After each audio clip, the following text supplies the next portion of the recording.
Price lord. ದೇವರ ಪರಿಶುದ್ಧ ನಾಮಕ್ಕೆ ಸ್ತೋತ್ರವಾಗಲಿ. ಮತ್ತೊಂದು ದಿನವನ್ನು ಕಾಣುವಂತೆ ದೇವರು ನಮಗೆ ಕೃಪೆ ಮಾಡಿದ್ದಕ್ಕಾಗಿ ಸ್ತೋತ್ರ. ಆತನು ಮಾಡಿದ ಎಲ್ಲ ಉಪಕಾರಗಳಿಗಾಗಿ, ಎಲ್ಲ ಆಶೀರ್ವಾದಗಳಿಗಾಗಿ ದೇವರಿಗೆ ಸ್ತೋತ್ರವನ್ನು, ಮಹಿಮೆಯನ್ನು ನಾನು ಸಲ್ಲಿಸ್ತೇನೆ. ಈ ದಿವಸ ಕರ್ತನ ಸನ್ನಿಧಾನದಲ್ಲಿ ಸೇರುವಂತೆ ದೇವರು ನಮಗೆ ಸಹಾಯ ಮಾಡಿದ್ದಕ್ಕಾಗಿ ಸ್ತೋತ್ರ. ಇಂದಿನ ವೇದ ಅಧ್ಯಯನಕ್ಕಾಗಿ ಒಂದು ವಾಕ್ಯವನ್ನು ಓದಿಕೊಳ್ಳೋಣ. 1 ಅರಸುಗಳ ಪುಸ್ತಕ 3ನೇ ಅಧ್ಯಾಯ 10ನೇ ವಾಕ್ಯ. ಸೊಲೊಮೋನನ ಈ ಬಿನ್ನಹವನ್ನು ಕರ್ತನಾದ ದೇವರು ಮೆಚ್ಚಿದನು. ದೇವರ ವಾಕ್ಯ ನಮಗೆ ತಿಳಿಸ್ತದೆ, ಸೊಲೊಮೋನನ ಪ್ರಾರ್ಥನೆಯನ್ನು ದೇವರು ಮೆಚ್ಚಿದರು.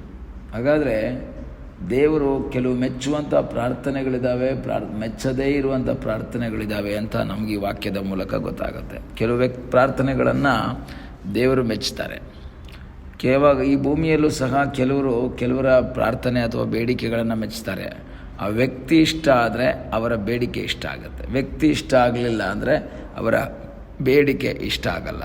ಇಲ್ಲಿ ದೇವರು ಸೊಲೊಮೋನನ ಪ್ರಾರ್ಥನೆಯನ್ನು ಮೆಚ್ಚುವುದಕ್ಕೆ ಕಾರಣ ಏನು? ರಾತ್ರಿ ದೇವರಾದ ಕರ್ತನು ಕನಸಿನಲ್ಲಿ ಸೊಲೊಮೋನನಿಗೆ ಕಾಣಿಸ್ಕೊಂಡು ನಿನಗೆ ಯಾವ ವರ ಬೇಕು ಕೇಳ್ಕೊ ಎಂಬುದಾಗಿ ಹೇಳಿದಾಗ ಸೊಲೊಮೋನನು ದೇವರ ಸನ್ನಿಧಾನದಲ್ಲಿ ಬೇಡಿಕೊಳ್ಳುವಂತಹ ಬೇಡಿಕೆ ದೇವರಿಗೆ ಇಷ್ಟ ಆಯಿತು. ಅವನ ಬಿನ್ನಹ ದೇವರಿಗೆ ಇಷ್ಟ ಆಯಿತು. ಅವನು ಹೇಳ್ತಾನೆ, ಸ್ವಾಮಿ, ನಾನು ಇನ್ನೂ ಚಿಕ್ಕವನು, ವ್ಯವಹಾರ ಜ್ಞಾನವಿಲ್ಲದವನು, ನಿನ್ನ ಸೇವಕನಾದ ನಾನು ಈ ಜನರ ಮಧ್ಯದಲ್ಲಿದ್ದೇನೆ. ಆದುದರಿಂದ ಅವರನ್ನು ಆಳುವುದಕ್ಕೂ ನ್ಯಾಯಾನ್ಯಾಯಗಳನ್ನು ಕಂಡುಹಿಡಿಯುವುದಕ್ಕೂ ನನಗೆ ವಿವೇಕವನ್ನು ಕೊಡುವಂಥ ದೇವರ ಹತ್ರ ಪ್ರಾರ್ಥನೆ ಮಾಡ್ತಾನೆ. ದೇವರಿಗೆ ಅದು ಇಷ್ಟ ಆಗುತ್ತೆ. ಯಾಕೆಂದರೆ ಅವನು ತನ್ನ ಪರ್ಸ್ನಲ್ ಕಾರ್ಯಗಳನ್ನು ಜಾಸ್ತಿ ಹೇಳಲಿಲ್ಲ, ಅಥವಾ ತನಗೆ ಆರೋಗ್ಯ ಕೊಡು, ತನಗೆ ದೀರ್ಘಾಯುಷ್ ಕೊಡು, ತನಗೆ ಈ ದೇಶವನ್ನು ವಿಶಾಲತೆಗೆ ನಡೆಸು, ಈ ರೀತಿ ಯಾವುದೇ ಒಂದು ಬೇಡಿಕೆಯನ್ನು ಅವನು ಕೇಳದೇ ಇದ್ದಾಗ ದೇವರಿಗೆ ಅದು ಇಷ್ಟ ಆಯಿತು ಎಂಬುದಾಗಿ ನಾವು ನೋಡ್ತೇವೆ. ಹಾಗಾದರೆ ಈ ದಿವಸ ನಾವು ದೇವರ ಸನ್ನಿಧಾನದಲ್ಲಿ ಪ್ರಾರ್ಥನೆ ಮಾಡಬೇಕಾದದ್ದೇನು? ಏನು ದೇವರ ಸನ್ನಿಧಾನದಲ್ಲಿ ಕೇಳಬೇಕಾದದ್ದು?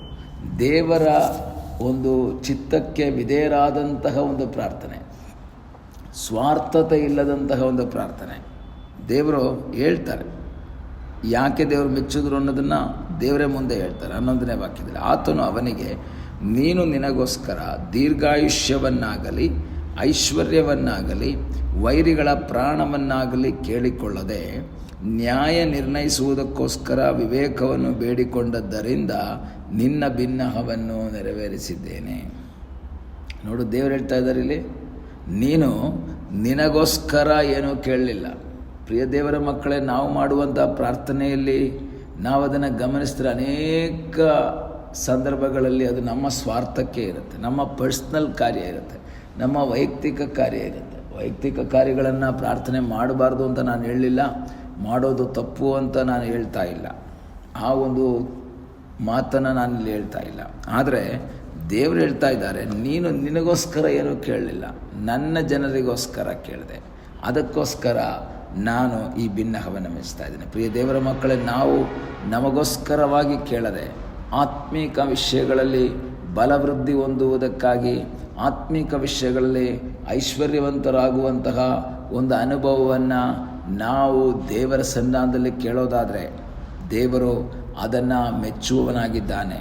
ಮೊದಲು ದೇವರ ರಾಜ್ಯಕ್ಕಾಗಿ, ನೀತಿಗಾಗಿ ತವಕ ಪಡಿರಿ, ಅವುಗಳ ಕೂಡ ಇವೆಲ್ಲವೂ ಸಿಕ್ಕುವುದಾಗಿ ದೇವರ ವಾಕ್ಯ ಹೇಳೋದಾದರೆ ಈ ದಿವಸ ಕರ್ತನಿಗೆ ಹೇಳೋಣ, ಸ್ವಾಮಿ, ನನ್ನ ಜೀವಿತದಲ್ಲಿ ನಾನು ಆತ್ಮೀಕ ವಿಷಯಗಳಿಗೆ ಹೆಚ್ಚು ಪ್ರಾಮುಖ್ಯತೆಯನ್ನು ಕೊಡ್ತೀನಿ. ನಂತರ ನಾವು ಮುಂದೆ ಓದ್ತೀವಿ, ಅದರ 13ನೇ ವಾಕ್ಯದಲ್ಲಿ, ಇದಲ್ಲದೆ ನೀನು ಕೇಳದಂಥದ್ದನ್ನು ನಿನಗೆ ಅನುಗ್ರಹಿಸಿದ್ದೇನೆ. ಹಾಗಾದರೆ ದೇವರು ನಮ್ಮ ಪ್ರಾರ್ಥನೆಯನ್ನು ಮೆಚ್ಚುವುದಾದರೆ, ದೇವರು ನಮ್ಮ ಪ್ರಾರ್ಥನೆಯನ್ನು ಇಷ್ಟಪಡುವುದಾದರೆ, ನಾವು ಕೇಳಿದ್ದು ಮಾತ್ರವಲ್ಲ, ಕೇಳದೇ ಇರುವಂಥದ್ದನ್ನು ಸಹ ಕೊಡ್ತಾನೆ ಎಂಬುದಾಗಿ ನಾವು ನೋಡಬಹುದು. ನಿನ್ನ ಜೀವಮಾನದಲ್ಲೆಲ್ಲ ಐಶ್ವರ್ಯದಲ್ಲಿಯೂ ಘನದಲ್ಲಿಯೂ ನಿನಗೆ ಸಮಾನನಾದ ಅರಸನು ಇನ್ನೊಬ್ಬನಿರುವುದಿಲ್ಲ. ನೋಡಿ, ಇವನು ತನ್ನ ಆರೋಗ್ಯ ಕೇಳಲಿಲ್ಲ, ದೀರ್ಘಾಯುಷ್ ಕೇಳಲಿಲ್ಲ, ರಾಜ್ಯಭಾರ ಮಾಡುವುದಕ್ಕೆ ಆತನು ಆ ಬಲವನ್ನು, ಶಕ್ತಿಯನ್ನು ಕೇಳಲಿಲ್ಲ.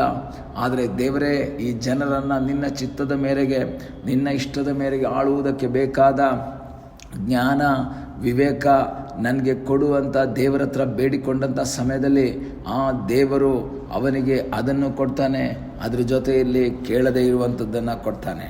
ಈ ಬೆಳಗಿನ ಸಮಯದಲ್ಲಿ ನನ್ನನ್ನು ಕೇಳುವ ದೇವರ ಮಕ್ಕಳೇ, ದೇವರು ನಿಮ್ಮ ಪ್ರಾರ್ಥನೆಯನ್ನು ಮೆಚ್ಚಬೇಕು. ನಿಮ್ಮ ಪ್ರಾರ್ಥನೆಯನ್ನು ದೇವರು ಮೆಚ್ಚೋದಾದರೆ ನಾವು ಕೇಳಿದ್ದು ಮಾತ್ರವಲ್ಲ, ಕೇಳದೇ ಇರುವಂತಹ ನಮ್ಮ ವೈಯಕ್ತಿಕವಾದ ಕಾರ್ಯಗಳನ್ನು ಕೊಡುವುದಕ್ಕೆ ಶಕ್ತನಾಗಿದ್ದಾನೆ. ಎಫೆಸ ಪತ್ರಿಕೆಯಲ್ಲಿ ನಾವು ಈ ರೀತಿ ಓದ್ತೇವೆ, ನಾವು ಬೇಡುವುದಕ್ಕಿಂತಲೂ ಯೋಚಿಸುವುದಕ್ಕಿಂತಲೂ ಅತ್ಯಧಿಕವಾಗಿ ಮಾಡುವುದಕ್ಕೆ ಶಕ್ತನಾದ ಒಬ್ಬ ದೇವರಿದ್ದಾನೆ. ನಾವು ಬೇಡೋದು, ಯೋಚನೆ ಮಾಡೋದು, ಅದಕ್ಕಿಂತ ಮಿಗಿಲಾಗಿ ಕಾರ್ಯ ಮಾಡುವುದಕ್ಕೆ ಶಕ್ತನಾದ ಒಬ್ಬ ದೇವರಿರೋದರಿಂದ ನಂಬಿಕೆಯಿಂದ ದೇವರ ಸಲ್ಲಿ ಪ್ರಾರ್ಥನೆ ಮಾಡೋದಾದರೆ ದೇವರು ನಮ್ಮ ಪ್ರಾರ್ಥನೆಯನ್ನು ಮೆಚ್ಚುವನಾಗಿದ್ದಾನೆ.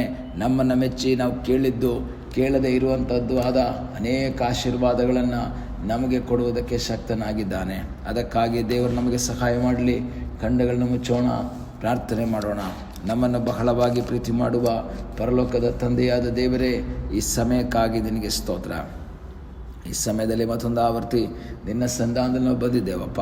ತಲೆಬಾಗಿರೋ ನಿನ್ನ ಮಕ್ಕಳನ್ನು ಆಶೀರ್ವಾದ ಮಾಡು ದೇವರೇ. ನಿನ್ನ ಕೃಪೆ ಆಶೀರ್ವಾದ ಅವರ ಸಂಗಡ ಇರಲಿ ಅಪ್ಪ.